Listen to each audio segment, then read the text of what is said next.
মধ্যরাতে যখন প্রতিবেশী বিধবা মাসির ফোন এলো, আমি সঙ্গে সঙ্গে তাদের বাড়িতে গেলাম। আমি যেই দরজায় বেল বাজালাম, তিনি তক্ষুনি দরজা খুললেন। কিন্তু তাকে দেখে আমি অবাক হয়ে গেলাম, কারণ সেই সময় তিনি একটি অত্যন্ত সাহসী নাইটি পরেছিলেন। আমি ভয় পেতে পেতে ভেতরে গেলাম এবং সোফায় গিয়ে বসলাম। গরমের সময় ছিল, তাই আমার ক্লান্তি দূর করার জন্য তিনি আমাকে আইসড ড্রিঙ্ক পান করতে দিলেন, যেটা পান করার পর আমার কিছু একটা হতে শুরু করল। আমি আমার অস্ত্রটিকে শক্ত হতে অনুভব করছিলাম। হঠাৎ তিনি সেটার ওপর হাত বোলাতে শুরু করলেন। শেষ পর্যন্ত আমিও তো একজন পুরুষ, আমিও আর কতক্ষণ থামতাম। আর তারপর সেটাই হলো যা হওয়া উচিত ছিল না। আমি তার অনুর্বর জমিতে। বন্ধুরা, আজকের এই রোমাঞ্চকর গল্পে আপনাদের সকলকে স্বাগতম। আজ আমি আপনাদের আমার জীবনের একটি সত্য ঘটনা বলতে যাচ্ছি। যখন আমি কলেজে পড়তাম, তখন আমার প্রতিবেশী এক মাসি থাকতেন, যিনি বিধবা ছিলেন। তার স্বামীর মৃত্যু একটি দুর্ঘটনায় হয়েছিল। তাদের একটি মেয়ে ছিল, যার নাম ছিল কাব্বা। তিনি তার মেয়ে কাব্বার সাথে একা থাকতেন। আমি পড়াশোনায় ভালো ছিলাম, তাই তিনি প্রায়শই আমাকে তার বাড়িতে কাব্বাকে পড়ানোর জন্য ডেকে নিতেন। কাব্বা দশম শ্রেণীতে পড়ত, কিন্তু তার শরীরটা ছিল যেন ২৫ বছরের মেয়ের মতো। সে দেখতে খুবই সুন্দরী ছিল এবং আমার চোখ সব সময় তার দিকেই লেগে থাকত। তার চঞ্চল হাসি এবং পাগল করে দেওয়ার মতো আদাবগুলো আমার মন কেড়ে নিয়েছিল। একদিনের কথা, আমি কাব্বাকে পড়াতে তাদের বাড়িতে গিয়েছিলাম এবং আমি ভুল করে আমার ফোনটি সেখানেই ফেলে এসেছিলাম আর নিজের বাড়ি চলে এসেছিলাম। কিছুক্ষণ পরে আমার মায়ের ফোনে কাব্বার মায়ের ফোন এলো এবং তিনি আমার মাকে বলতে লাগলেন যে সাকেত তার ফোন এখানেই ভুলে গেছে। যদি সে চায় তো এখনই এসে ফোন নিয়ে যেতে পারে। আমার মা ধন্যবাদ বলে ফোন রাখলেন এবং আমার অবহেলার জন্য আমাকে বকতে লাগলেন। আমি যখন ফোন নিতে কাব্বার বাড়িতে পৌঁছালাম, তখন কাব্বার মা আমাকে দেখে খুব হাসছিলেন। আমি তার কাছে ফোন চাইলাম। তখন তিনি আমার হাতে ফোন দিতে দিতে বললেন, সাকেত, তুমি তো তোমার ফোনে খুব ভালো ভালো সিনেমা রেখেছ। তার কথা শুনে আমি চিন্তায় পড়ে গেলাম, কারণ আমার ফোনে তো অনেক ধরনের সিনেমা ছিল, কিন্তু মাসি কোন সিনেমার কথা বলছেন সেটা আমি বুঝতে পারছিলাম না। তারপর এই বিষয়টা নিশ্চিত করার জন্য আমি অচেনার ভান করে তাকে বললাম, ধন্যবাদ মাসি, কিন্তু আপনি কোন সিনেমার কথা বলছেন? কারণ আমার ফোনে তো সব ধরনের সিনেমাই আছে। তখন তিনি দুষ্টুমি ভরা হাসির সাথে বললেন, সাকেত, এবার এতটাও ভোলা সেজো না, নয়তো তোমার মাম্মিকে সব বলে দেব যে তার প্রিয় ছেলে কী ধরনের সিনেমা রাখে। আমি সঙ্গে সঙ্গে কথাটা সামলানোর চেষ্টা করে বললাম, না মাসি, আপনি মাম্মিকে কিছু বলবেন না, আমি সব এখনই ডিলিট করে দেব, কিন্তু এই কথাটা যেন আমার মা পর্যন্ত না যায়। তার কথা শুনে আমার মুখের রং উড়ে গিয়েছিল। তখনই মাসি বললেন, আরে ভয় পেও না সাকেত, আমি তো শুধু মজা করছিলাম, আমি কেন তোমার মাম্মিকে এসব কথা বলবো। আচ্ছা, এবার তুমি বলো যে তোমার কোনো গার্লফ্রেন্ড আছে কি না। আমি বললাম, না মাসি, এখনো পর্যন্ত কেউ নেই, তবে আপনাদের আশীর্বাদ থাকলে একদিন ঠিকই হবে। আমার কথা শুনে তিনি হাসতে লাগলেন এবং বললেন, যদি কখনো দরকার পড়ে তবে আমাকে অবশ্যই মনে করো, আমরা ভালো বন্ধু তো হতেই পারি। আমি বললাম, হ্যাঁ হ্যাঁ, কেন নয় মাসি, আর এবার আপনি আমাকে আমার মোবাইলটা দিয়ে দিন, কারণ অনেক দেরি হয়ে গেছে, এবার আমারও যাওয়া উচিত। তিনি আমার হাতে ফোন দিতে দিতে বললেন, সাকেত, নিজের ফোনে লক দিয়ে রাখবে, নয়তো আমার মতো অন্য সবাই জেনে যাবে যে তুমি তোমার ফোনে কি রাখো। আমি বললাম, ঠিক আছে মাসি, এবং তারপর আমি আমার ফোন নিয়ে বাড়ি চলে এলাম। রাতে খাবার খাওয়ার পর আমি ঘুমানোর চেষ্টা করতে লাগলাম, কিন্তু আমার ঘুম আসছিল না, কারণ আমার মাথায় মাসির কথাগুলোই ঘুরছিল। সেই দিনের পর থেকে মাসি আমাকে ঘুরিয়ে দেখা শুরু করে দিয়েছিলেন, কখনো ছাদে তো কখনো গলিতে, কখনো বা বাহানা করে নিজের বাড়িতে ডাকতেন আর আমাকে ছোঁয়ার চেষ্টা করতেন।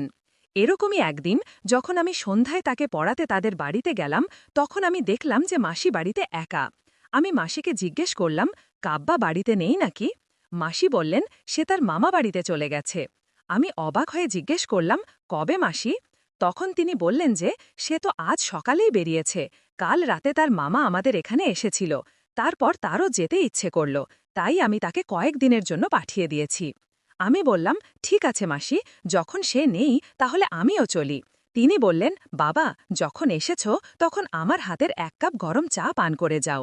আমি মানা করছিলাম, কিন্তু তিনি জোর করে আমাকে বসিয়ে চা বানাতে চলে গেলেন এবং আমি টিভি দেখতে লাগলাম। মাসি বাড়িতে একা ছিলেন, তাই আমি ভেবে নিলাম যে এখানে বেশি থাকা উচিত নয়, কারণ কিছুদিন ধরে তার উদ্দেশ্যগুলো আমার ঠিক মনে হচ্ছিল না। প্রায় ৫ মিনিট পর তিনি চা বানিয়ে নিয়ে এলেন এবং যখন তিনি আমাকে চায়ের কাপ ধরিয়ে দিলেন তখন এই সুযোগে আমার হাতটাও ধরে নিলেন। তিনি বললেন, আরে সাকেত, তোমার হাত তো গোলাপের পাপড়ির মতো নরম। তুমি তো পুরুষ, আর আমি শুনেছি যে পুরুষদের হাত লোহার মতো শক্ত হয়। তার এমন কথা শুনে আমি কিছুটা ঘাবড়ে যেতে লাগলাম। তিনি হেসে আমার পাশে বসলেন এবং বললেন, সাকেত, আজ আমার বাজারে যেতে হবে, তুমি কি আমার সাথে যাবে? আমি বললাম, মাসি, আমার কিছু কাজ আছে, তাই আমাকে এখনই বাড়ি যেতে হবে। তিনি বললেন, কোনো ব্যাপার না বাবা, প্রথমে তুমি তোমার সব কাজ থেকে ফ্রি হয়ে যাও, তারপর যখন তোমার সময় হবে তখন ফিরে এসো, তারপর আমরা দুজনে একসাথে যাব। আমি বললাম, ঠিক আছে মাসি, তাহলে আমি চলি, যখন আমার সময় হবে তখন আমি আসব। আর এই বাহানা করে আমি সেখান থেকে চম্পট হলাম এবং নিজের বাড়িতে এসে এই বিষয়ে ভাবতে লাগলাম যে আসলে মাসি আমার কাছে কি চান, কেন তিনি আমার সাথে এমন আচরণ করছেন। আমি তো সবসময় তার সাথে খুব ভদ্রভাবে কথা বলেছি, তাহলে তিনি আমার কোন কথার ভুল মানে করে বসেছেন? আমি এই সব ভাবছিলাম, হঠাৎ মা আমার ঘরে এলেন এবং আমাকে বাজারের জন্য অনেক কাজ বলে দিলেন।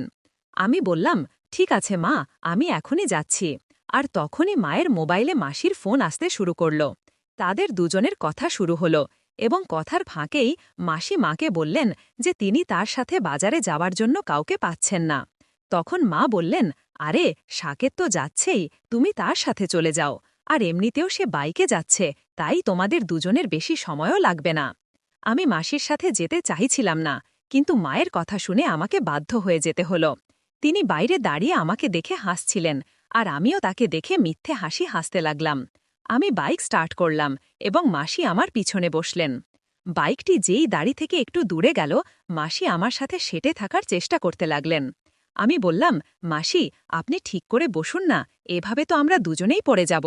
তিনি বললেন, সাকেত, বাইকে আমার খুব ভয় লাগে, তাই তোমাকে শক্ত করে ধরে রেখেছি।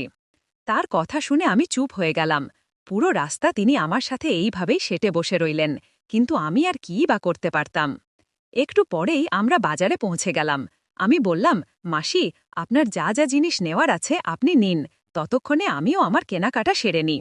তিনি বললেন, আমার বেশি কিছু চাই না, সামান্য জিনিসই তো, তুমি প্লিজ যেও না, আমার সাথেই থাকো। তার কথা মেনে আমাকে বাধ্য হয়ে তার সাথে থাকতে হলো। তিনি একটি কাপড়ের দোকানে গেলেন এবং সেখান থেকে নাইটি কিনতে শুরু করলেন। তিনি বারবার নিজের শরীরে লাগিয়ে আমাকে দেখাতেন এবং জিজ্ঞেস করতেন যে, বলো সাকেত, এইটা আমার ওপর কেমন লাগছে? আমি বললাম, মাসি, আমার এসব বিষয় নিয়ে কোনো ধারণা নেই, আপনার যেটা ভালো লাগছে আপনি সেটাই নিন। তখন তিনি বলতে লাগলেন যে, কাল তোমারও তো বিয়ে হবে, তখন কি তুমি তোমার স্ত্রীর জন্য আনবে না? আমি তার কথাগুলো শুনে চুপ করে রইলাম। তারপর তিনি একটি লাল রঙের নাইটি পছন্দ করলেন এবং সেটি কিনতে লাগলেন। তখনই আমি বললাম, মাসি, এখন তো কাকা আর নেই, তাহলে আপনি এই নাইটি কাকে দেখানোর জন্য কিনছেন? তিনি বললেন, কাকা নেই তো কি হয়েছে, আমার কি মন নেই, আমার কি ইচ্ছে করে না যে আমিও নিজেকে সাজাই? একজন বিধবার জীবন কাটানো খুব কঠিন হয় এবং এই কথাটা আমার চেয়ে ভালো আর কেউ বুঝতে পারে না। তার এই কথাগুলো শুনে আমার মনটা কিছুটা খারাপ হয়ে গিয়েছিল। একটু পরেই আমিও আমার বাড়ির জিনিসপত্র কিনলাম এবং তারপর মাসিকে নিয়ে বাড়ি ফিরে এলাম। রাতে আমার ফোনে মাসির ফোন এলো এবং তিনি বললেন, সাকেত, তুমি কি এখন আমার বাড়ি আসতে পারবে? আমি বাহানা করে বললাম, মাসি, আমি এইমাত্র খাবার খেয়েছি, তাই আমি খুব ক্লান্ত এবং আমার ঘুমও পাচ্ছে। আমার বাহানা শুনে আমার মা বলতে লাগলেন যে, একবার তাদের বাড়ি গিয়ে দেখে তো আয়, কি জানি সত্যিই হয়তো তোর মাসির কোনো দরকারি কাজ আছে। আমি বললাম, কাল যাব মা, আর এখন আমাকে ঘুমাতে দাও। আমার মা আমার শিয়রে বসলেন এবং আমাকে বোঝাতে লাগলেন, বাবা, তার স্বামী এখন এই দুনিয়াতে নেই এবং তার মেয়েও তার মামার বাড়ি গিয়েছে, বেচারি বাড়িতে একা, তুই অন্তত একবার গিয়ে জিজ্ঞেস তো কর যে তার কি কাজ আছে। আমি আবার মানা করলাম, কিন্তু মা তার জিদে অনড় রইলেন এবং শেষমেশ আমাকে তার জিদের কাছে মাথা নোয়াতে হলো এবং আমি মাসির বাড়িতে গেলাম। আমি যেই মাসির ডোরবেল বাজালাম, মাসি তাড়াতাড়ি এসে দরজা খুললেন। তাকে দেখে আমি হাঁ হয়ে গেলাম, কারণ তিনি সেই লাল নাইটিটাই পরেছিলেন যেটা তিনি আজ বাজার থেকে নিয়ে এসেছিলেন।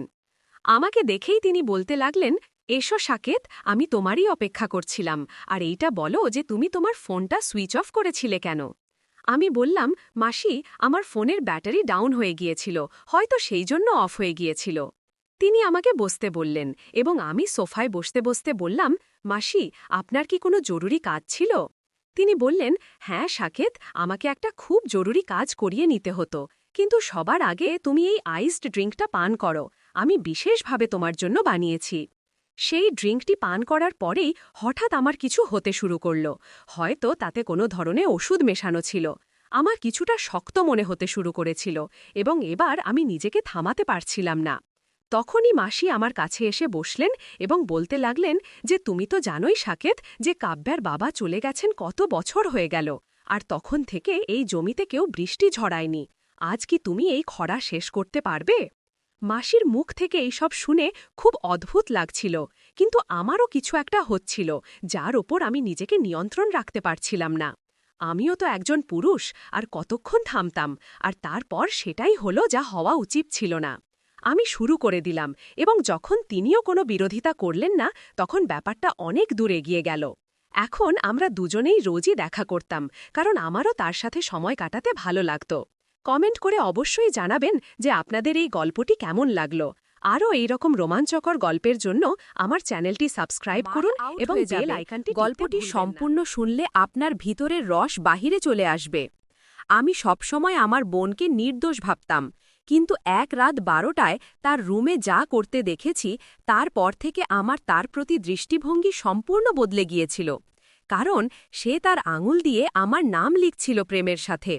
আমার বয়স 24 বছর এবং আমার একটি ছোট বোন আছে যার নাম অর্পিতা।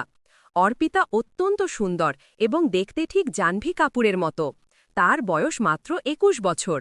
এই গল্পটি সেই মুহূর্তের যখন আমি জানতে পেরেছিলাম যে আমার সেই নির্দোষ বোন এখন বড় হয়ে গেছে।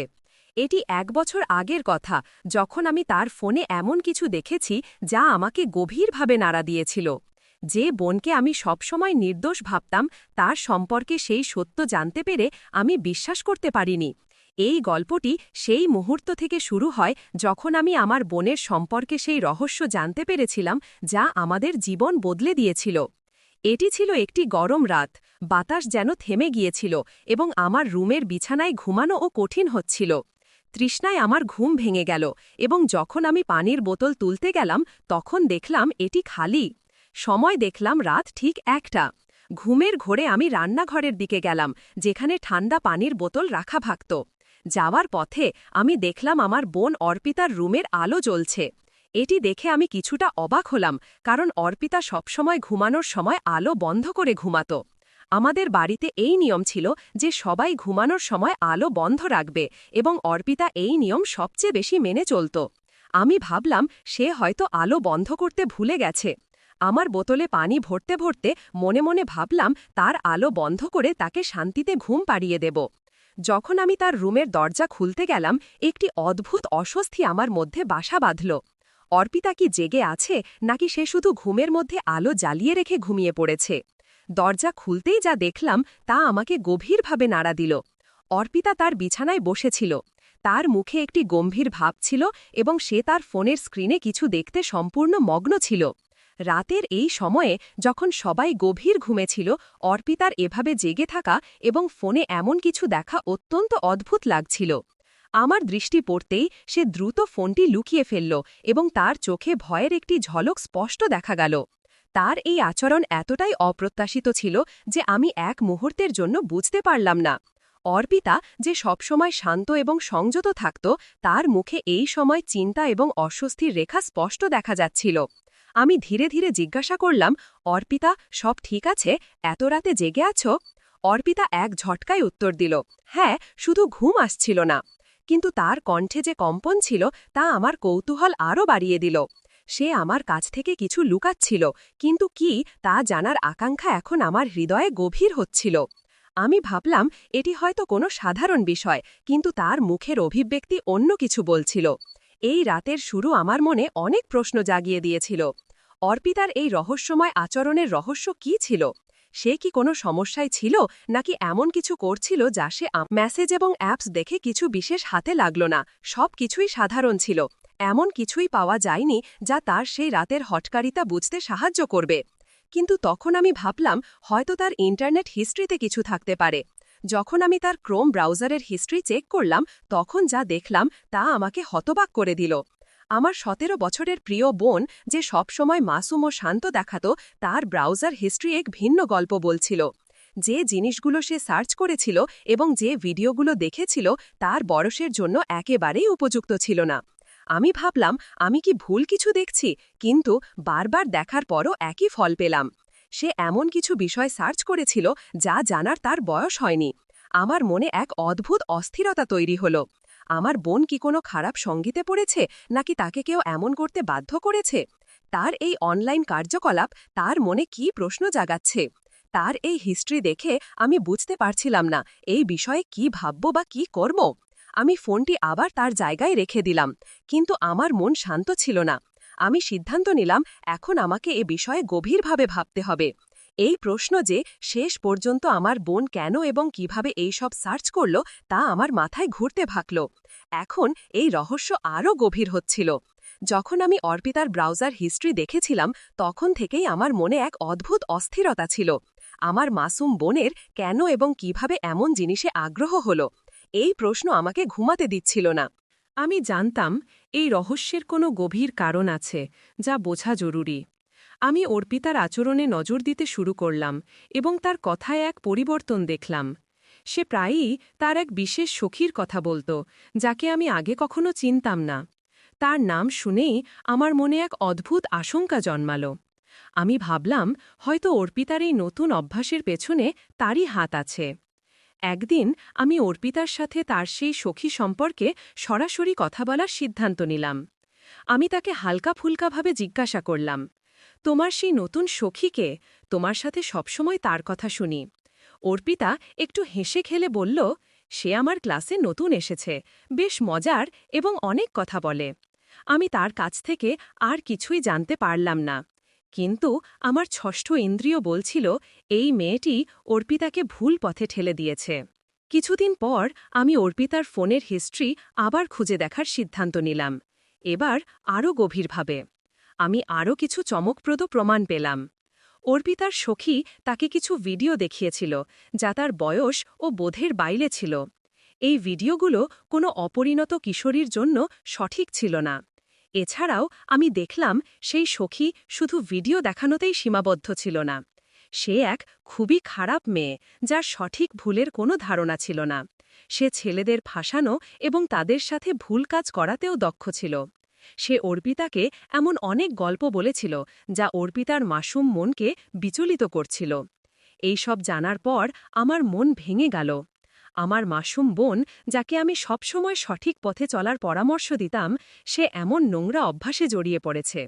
এবং এর কারণ ছিল সেই সখী, যে তাকে নিজের মতো বানাতে চেয়েছিল। এখন আমাকে অর্পিতাকে এই কাদা থেকে টেনে বের করতে হবে।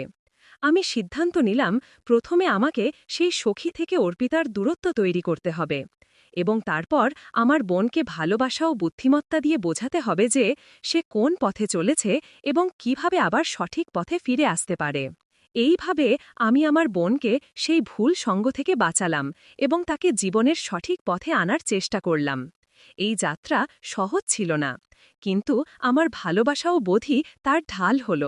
শেষে অর্পিতা সেই সখী থেকে দূরে সরে গেল এবং তার ভুলগুলো থেকে শিখল। এই অভিজ্ঞতা আমাদের সম্পর্ককে আরও শক্তিশালী করে তুলল। এই গল্প থেকে আমরা শিখতে পারি যে ভুল সঙ্গ কত দ্রুত ও সহজে আমাদের ভুল পথে নিয়ে যেতে পারে, কিন্তু যদি পরিবারের সমর্থন ও বোধ থাকে, তবে কোনো পথই কঠিন হয় না।